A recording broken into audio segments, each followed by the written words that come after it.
Welcome to the in front of me Samsung Galaxy A33, and I'll show you how to enable or disable Google Fit or Samsung Free on this device.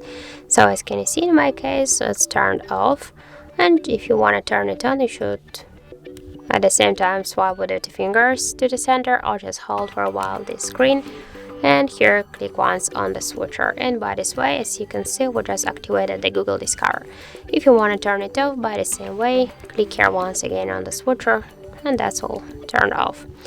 And also we have the second way, just slide at the same time, click here on the settings on the right down corner, and here we can set the switcher, or we can do it here. Just to turn it on, activate it, click once on the switcher, and to turn it off, click on the switcher again. So that's it. Thank you for watching, and if you find this video helpful, don't forget to leave a like, comment, and to subscribe our channel.